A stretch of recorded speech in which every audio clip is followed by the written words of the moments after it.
Welcome to Snail Trail 4x4. Today we're investigating why the adjustable track bar from Icon is colliding with our sway bar. We realize that it's at full droop when the whole axle is all the way down, when there's no weight on it. We're having a very slight collision. So we contacted Icon and they told us to center the axle. So we're going to be centering the axle to find out if that solves our problem.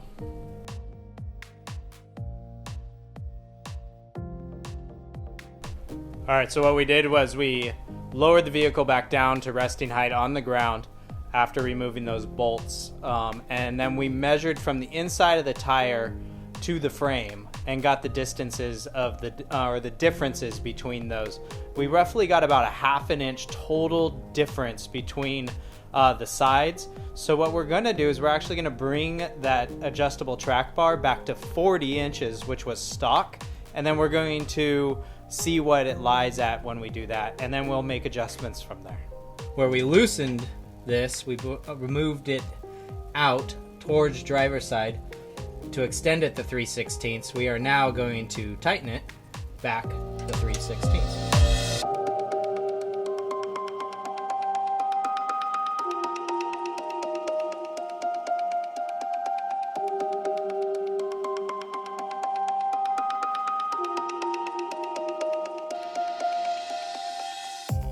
Now we're at 40. Okay. Center to center. Center to center, eye to eye, we are really close to 40. So let's leave it there. That's stock. That's stock. Let's leave it there. Let's go down and see where we're at. So, it's like we're hitting to me. Just barely. Just barely, but we're still hitting. Previously, we've had problems where we are colliding with the Icon track bar and our KDSS system, and we have a 3-inch overland spring in the rear. We contacted Icon to try to figure out what the solution was, and the only thing that they told us was to purchase their extended lower links, and that would rotate the axle back, thus pushing the sway bar farther away, and that would solve the issue. An alternative solution that we found was we got this Sonoran track bar. It is perfectly cut out in every which way to fit the KDSS system for this exact issue that we're having. This thing is beefy, it's massive, and it's heavy, and I'm excited to put it in. All right, so we're loosening the track bar here. This is a 19 millimeter. We're gonna take that bolt out. We have to remove an ABS brake line to pull that track bar out, if I recall.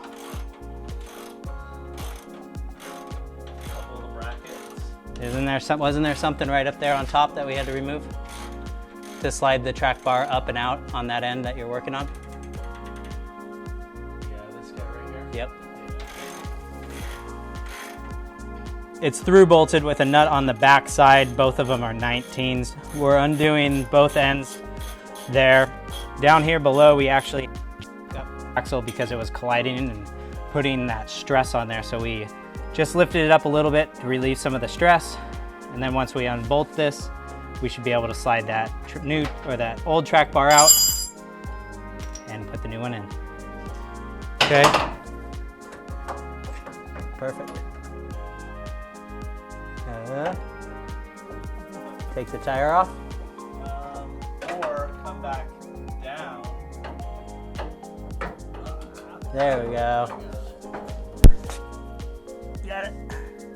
We have lined up the Sonoran Steel Track Bar with the other Icon track bar right at 40 inches, which is where we had it before.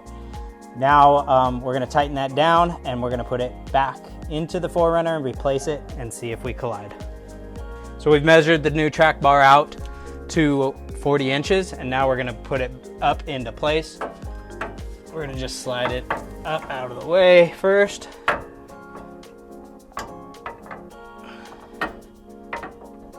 There we go.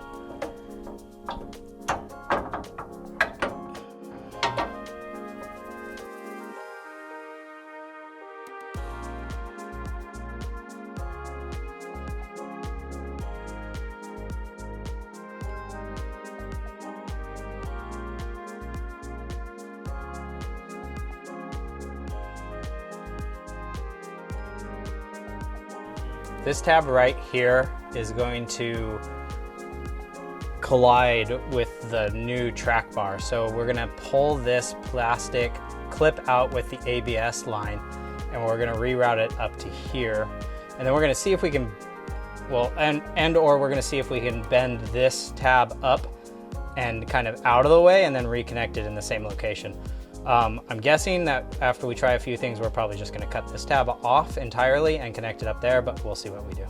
We used a massive crescent wrench and we were able to bend this up quite a ways, and then I used a BFH to hammer it the rest of the way out of the way. We were considering putting the line back in there, but I think we're still gonna hit. Our backup option is to move it up to this hole up here, which is kind of in the shadow, but there's a hole up there. So we're just gonna leave this up and out of the way for now. There's the whole thing. And we're gonna see how the track bar moves. If it clears that area, we're gonna, we might put it in there. If it is able to get into, if it looks like it hits there, we'll move it up to that hole. But we were able to get this up out of the way enough that we feel it's gonna clear the track bar. On the other side, right up here, there is another tab that we're a little concerned about. So we pulled it out of this, the hole that it's in here, and we're gonna spin it around and stick it in the other side, just to kind of pull it out of the way of anything that might be, that it could possibly collide with. I'm not concerned about any rubbing or anything up in this area because neither this bracket or that bracket moves with the suspension. So this should be fine. Now let's put in the track bar and make sure that everything clears. Going up.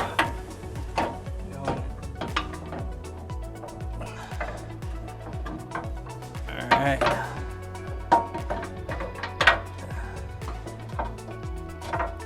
Sliding in. There we go. We'll get that punch again.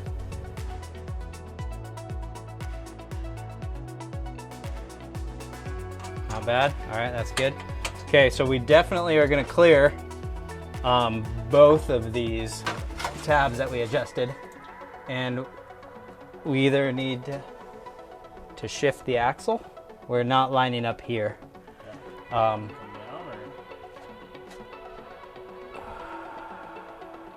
Yeah, let's try going down on the jack.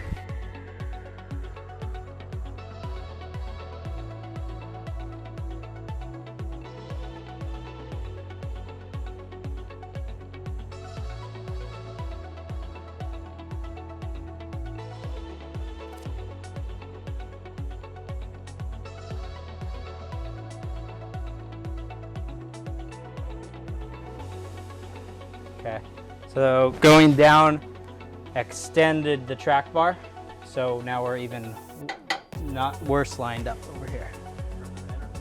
But we need to extend the track bar farther out. When the Sonoran Steel Track Bar is up in this bracket here, we can't make any adjustments on this nut. We left it loose on purpose because we thought we were going to be able to make adjustments on the fly. That's not the case. So we're gonna lower it down, we're gonna tighten this nut up into place and leave this bar at 40 inches. The instructions on the Sonoran Steel say that the track bar should be 40 1/8, but the Icon one that we had in here previously was 40. So that's where we're gonna leave it. When we bolt it all together, we're gonna lower the vehicle down onto the ground and we're gonna make measurements to see if the axle's centered. If it's not, we're gonna have to lift the vehicle back up, make adjustments right here, take this all apart again, make the adjustments right here, and then put it all back together and lower it, make sure the axle's centered. And we're gonna do that over and over again until the axle is in the correct spot. Hold it there. I'm through.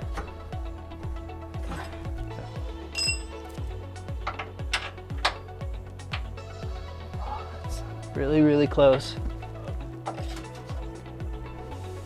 Now it might be ratchet strap time. Or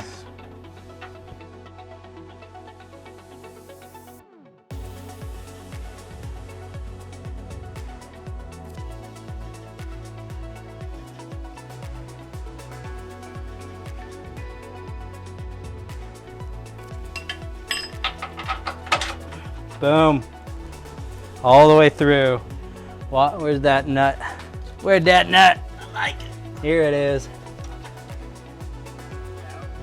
Ratchet strap. Rabbit straps for the win. Ratchet strap pull.